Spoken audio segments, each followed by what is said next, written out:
नमस्कार दोस्तों, आप सभी का बहुत बहुत स्वागत है करंट अफेयर्स अड्डा 24/7 के प्लेटफॉर्म पर। दोस्तों, आज हम लोग बात करने वाले हैं देश की आन बान शान इसरो ऑर्गेनाइजेशन के बारे में। ये वही संस्था है जिसने भारत का जो गौरव है उसको बढ़ाया है, स्पेस टेक्नोलॉजी के मामले में बहुत एडवांसमेंट हासिल की है और कहा जाता है कि आगे आने वाला जो समय होगा स्पेस सेक्टर के अंदर, उसमें भारत जो है बहुत आगे कंट्रीब्यूट करने वाला है। अच्छा, इसरो इसीलिए खबर के अंदर है क्योंकि इसरो के नए चेयरपर्सन अपॉइंट हुए हैं जिनका नाम क्या है, वी नारायणन सर। अब ये वी नारायणन सर की इंपॉर्टेंस क्या है, मैं आपको बताता हूं कि इनके द्वारा कुछ बातें कही गई हैं जो बातें चर्चा का विषय है, जो बातें हमें समझनी पड़ेंगी। इन्होंने चंद्रयान 4 मिशन के बारे में क्या कहा है, जो कि सबसे ज्यादा कॉम्प्लेक्स मिशन है। अगर ये सक्सेसफुल हो गया, चंद्रयान 4 मिशन सक्सेसफुल हो गया, तो भारत जो है वो बहुत ज्यादा मजबूत स्थिति में आ जाएगा, राइट। तो इनकी जो बातें, इनकी जो स्टेटमेंट्स हुई हैं, वो क्या क्या इंपॉर्टेंट बातें हैं, वो हम लोग चर्चा जरूर करेंगे। मैं आप सबसे बस इतनी उम्मीद करता हूं, सेशन में आए हैं तो लाइक जरूर कीजिएगा और थोड़ा सा अपना भी जोश दिखाइएगा कमेंट सेक्शन में कि आपको क्या लगता है कि क्या भारत ये अचीव कर पाएगा। मैं किसकी बात कर रहा हूं, चंद्रयान 4 मिशन की, जरूर कमेंट में लिखिएगा। तो देखिए, वी नारायण सर जो है, इन्होंने ही is now going to be the chairperson of the ISRO, जो 2 सालों के लिए ये चेयरपर्सन रहेंगे। इनका जो टेन्योर स्टार्ट होगा वो दोस्तों 14 जनवरी 2025 से स्टार्ट होगा। अब देखिए, ये 2 साल भारत के लिए बहुत ज्यादा क्रूशल है, क्योंकि आपको पता होगा शायद कि चंद्रयान 4 मिशन जो है वो लॉन्च होगा 2027 में। यानी प्रोबेबल डेट्स हैं, कंफर्म डेट्स नहीं है, बट कहा जा रहा है कि 2027 तक हम उसे लॉन्च कर देंगे। अब ये 2 सालों के अंदर इनका जो चेयरपर्सन ये बनेंगे, इनकी जो लीडरशिप होगी, उससे बहुत कुछ डिसाइड होगा। तो इनके ऊपर हम लोग और चर्चा करेंगे दोस्तों। अब इन्होंने सीधा सीधा कहा है कि I have a clear road map for the Chandrayaan 4 mission. तो आप डेफिनेटली ये सोच रहे होंगे कि सर चंद्रयान 1, 2 और 3 और 4 मिशन के बारे में थोड़ा थोड़ा हमें बताइए। तो देखिए, चंद्रयान बेसिकली मून के ऊपर जो है प्रॉपर रिसर्च करना, एक्सप्लोरेशन करना, मून में पानी है कि नहीं है, टेम्परेचर कम क्यों है, मून का जो टेरेन है उसको स्टडी करना। इसके लिए हमने चंद्रयान 1 और 2 मिशन लॉन्च किया।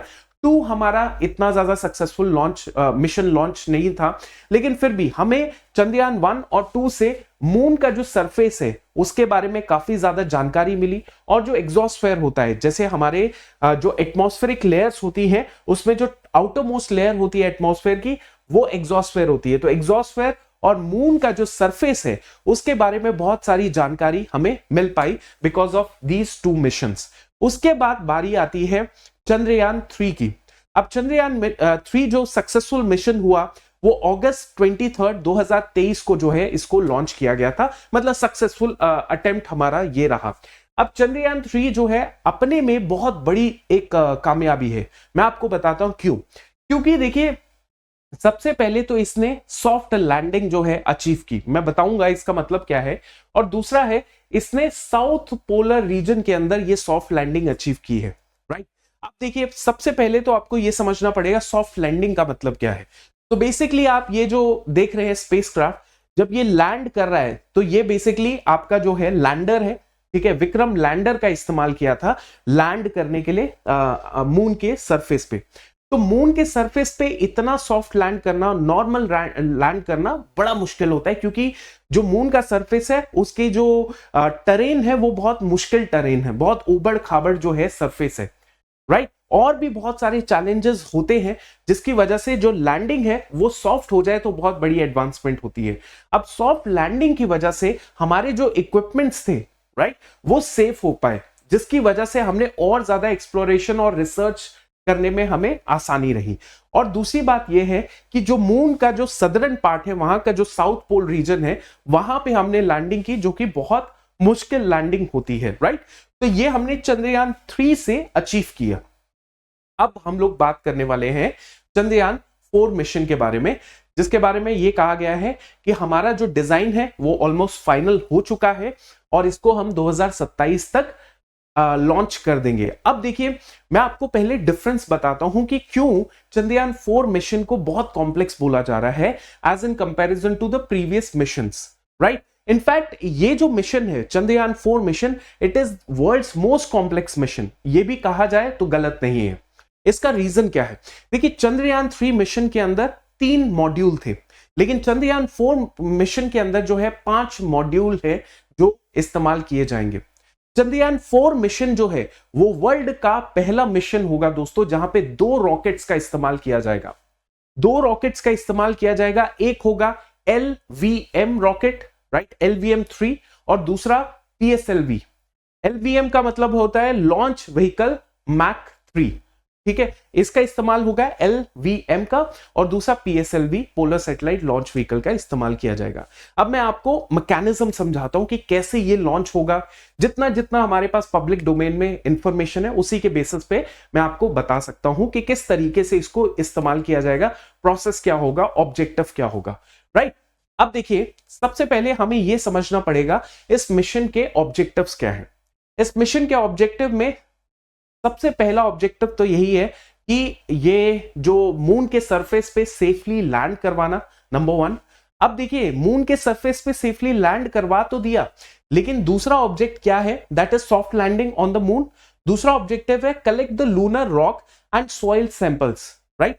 अब इस मिशन के तहत हम क्या करने वाले हैं कि मून के रॉक्स एंड जो सैंपल्स हैं, सॉइल सैंपल्स हैं, उनको हम कलेक्ट करेंगे, राइट, और उनको कलेक्ट करके जो है हम लोग वापस अपने इंडिया लेकर आएंगे। इस तरीके से प्रोसेस होगा। तो ये बड़ा ही कॉम्प्लेक्स चीज होने वाली है, बिकॉज वहां के जो रॉक्स होंगे, सैंपल्स होंगे, सॉइल सैंपल्स, वो अगर हमें मिल जाते हैं इस मिशन के द्वारा तो हम काफी चीजें जो हैं उसको समझ पाएंगे, राइट, कि मून में क्या रिसोर्सेज हैं, मून कैसा है, किस तरीके से सारी चीजें हैं। और ये सारे लूनर रॉक, लूनर मतलब मून के जो रॉक्स होंगे, सॉइल सैंपल्स होंगे, उसको हम लोग कहां, अर्थ में लेकर वापस आएंगे, ठीक है। अब इसका सिग्निफिकेंस क्या है? ऑब्वियसली हम लोग अगर ये मिशन सक्सेसफुली कर देते हैं तो हम लोग फिर एलीट ग्रुप के अंदर आ जाएंगे जिन्होंने पहले ही इस मिशन को अचीव कर लिया है, जैसे यूएस, रशिया एंड चाइना। तो उन्होंने ऑलरेडी ये जो लूनर रॉक्स हैं, सॉइल सैंपल्स हैं, ये अपने कंट्री में वो लेकर आ चुके हैं थ्रू देयर मिशंस, राइट। चल अब ये पूरा प्रोसेस काम कैसे करता है इसके बारे में हम लोग समझते हैं। तो सबसे पहले मैंने आपको बताया कि 2 रॉकेट लॉन्च होंगे, राइट। एक LVM होगा, that is called launch vehicle mark 3। ये मेन रॉकेट होगा, ठीक है। इस रॉकेट के अंदर क्रायोजेनिक इंजन भी होगा, बहुत पावरफुल रॉकेट है LVM। इस रॉकेट के अंदर 3 मॉड्यूल होंगे, और इस रॉकेट के अंदर मेन स्पेसक्राफ्ट होगा जिसके अंदर 3 मॉड्यूल होंगे। एक प्रोपल्जन सिस्टम होगा, मतलब इंजन होगा, दूसरा लैंडर होगा, तीसरा असेंडर होगा। मैं आपको दिखाता हूं पिक्चर के अंदर भी। और ये जो रॉकेट होगा, ये जब लॉन्च होगा तो ये जाएगा टुवर्ड्स द मून, राइट। उसके बाद जो दूसरा रॉकेट होगा उसका इस्तेमाल किया जाएगा कि वो जो सॉइल सैंपल वहां से आएंगे, तो उसके लिए भी आपको एक चाहिए, रॉकेट चाहिए। तो वो सॉइल सैंपल्स जो हैं उसको लाया जाएगा थ्रू द सेकेंड रॉकेट। अब मैं आपको प्रॉपर बाकी चीजें बताता हूं। पहली बात तो है स्पेसक्राफ्ट जो जाएगा, राइट, उसके अंदर 3 मॉड्यूल होंगे। सबसे पहले आपका जो इंजन होगा, जिसे प्रोपल्जन सिस्टम कहेंगे, डिसेंडर होगा और एसेंडर होगा, ये 3 चीजें होंगे। तो स्पेसक्राफ्ट जो है वो डिसेंड होगा, मतलब नीचे जाएगा, राइट, और लैंडर के माध्यम से स्पेसक्राफ्ट नीचे जाएगा, सॉफ्ट लैंडिंग कर देगा, राइट। उससे सॉफ्ट लैंडिंग कर दी, मैं दिखाता हूं आपको ये। तो ये जो डिसेंडर है, राइट, जिसको हम लोग लैंडर भी कहते हैं, ये सॉफ्ट लैंडिंग करेगा। जैसे ही इसने सॉफ्ट लैंडिंग की, अब काम शुरू हो जाएगा इस असेंडर का। ये जो असेंडर होगा ये क्या करेगा? ये सॉइल के सैंपल्स को लेगा, मून के जो रॉक्स हैं उनको लेगा, उनको कलेक्ट करेगा, और सॉइल सैंपल्स को कलेक्ट करेगा और अपने पास रख लेगा। अब उसके बाद क्या होगा? दूसरी स्टेज में ये जो असेंडर होगा ये डिटैच हो जाएगा डिसेंडर से। ये जो डिसेंडर है इससे असेंडर डिटैच हो जाएगा, अलग हो जाएगा, और अलग होके जो है ये मून के ऑर्बिट पे घूमना शुरू कर देगा, मून के ऑर्बिट में आ जाएगा। और जैसे मून के ऑर्बिट में आ गया ये, तो उसके बाद ये कनेक्ट हो जाएगा विद दिस प्रोपल्जन मॉड्यूल। ये कनेक्ट किसके साथ हो जाएगा? प्रोपल्जन मॉड्यूल के साथ कनेक्ट हो जाएगा, राइट। और प्रोपल्जन मॉड्यूल के साथ जैसे ही ये कनेक्ट हुआ तो यही प्रोपल्जन मॉड्यूल जो है ये इसको लेकर जाएगा अर्थ के ऑर्बिट तक। ठीक है, इस एसेंडर को अर्थ के ऑर्बिट तक पहुंचा देगा और अर्थ के ऑर्बिट तक जैसे ये पहुंच गया उसके बाद काम आएगा री एंट्री मॉड्यूल का काम पड़ेगा। ये जो री एंट्री मॉड्यूल है, ये री एंट्री मॉड्यूल फिर इसी एसेंडर को कहां तक पहुंचाएगा, अर्थ के ऑर्बिट तक जैसे आया, फिर उसके बाद का जो काम है वो री एंट्री मॉड्यूल का है। ये री एंट्री मॉड्यूल इस एसेंडर को फिर अर्थ के जहां पर भी लैंड करवाना है ये सैंपल को, वहां पे इसरो लैंड करवाएगा, which is not yet public domain में ये सारी जानकारी नहीं है। लेकिन मैंने आपको ये सारी चीजें बता दी कि इस तरीके से जो है प्रॉपर मैकेनिज्म होगा और इस तरीके से हमारे पास सॉइल सैंपल्स आएंगे। अगर ये सारा मिशन सक्सेसफुल हो जाता है तो we will become the part of the elite countries या इलीट ग्रुप। अब देखिए, अभी जो मैंने आपको बताया कि रशिया, चाइना, यूएस ने ये सब कर चुका है, तो चाइना ने जैसे हम लोग जो है एस्टिमेट कर रहे हैं कि हम 2 से कितना लगभग 2 से 3 केजी जो है वो मिट्टी लेकर आएंगे या मून का जो है रॉक और सॉइल सैंपल लेकर आएंगे 2 से 3 केजी। चाइना ये पहले ही कर चुका है अपने चैंग 6 मिशन के तहत और वो लेकर आया था 1.9 केजी का जो रॉक है ये सॉइल सैंपल लेकर आया। उससे पहले भी उसने किया है चैंग 5 से 1.7 केजी का वो सैंपल लेकर आया। उससे पहले अगर देखा जाए तो लूना यूएसएसआर का मिशन था, वो 170 ग्राम सैंपल लेकर आया था और लूना 16 जो है वो 101 ग्राम और 55 ग्राम जो है लूना लेकर आया था। तो ये यूएसएसआर का मिशन था, ये रशिया के पुराने मिशन से, ठीक है, जब यूएसएसआर उसे कहा जाता था।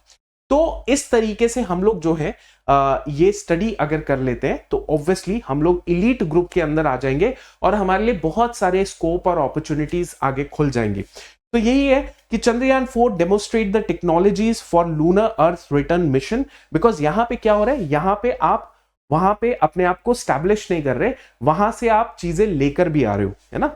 तो lays the groundwork for the manned moon mission and aligned with the Venus orbital mission also। तो हमारा जो आगे Venus orbital mission है उसको भी हमारे अप्रोच अगर ये सही हो जाता है सक्सेसफुल, तो उसको भी हम लोग सक्सेसफुल कर सकते हैं, बिकॉज हमारे पास एक बहुत बड़ी एडवांसमेंट हो गई होगी ताकि हम लोग जो है अपना जो ड्रीम है विकसित भारत का स्पेस साइंस गोल के अंदर उसको अचीव कर पाए।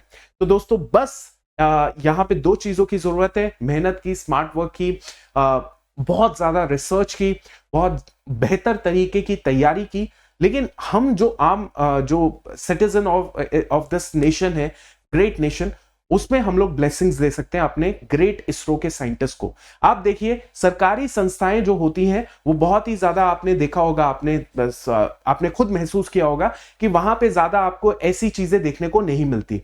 भारत में बड़ी कम सरकारी संस्थाएं जहां पे ऐसी ऐसी एडवांसमेंट देखने को मिलती है। तो अगर ऐसी सरकारी संस्थाएं कुछ कर रही हैं, राइट, तो सपोर्ट करना तो बनता है। तो मेक श्योर कीजिएगा, कमेंट सेक्शन में जय हिंद जरूर लिखिएगा और ब्लेसिंग्स दीजिएगा इसरो को। ठीक है, thank you so much, wish you all the very best of luck, जय हिंद।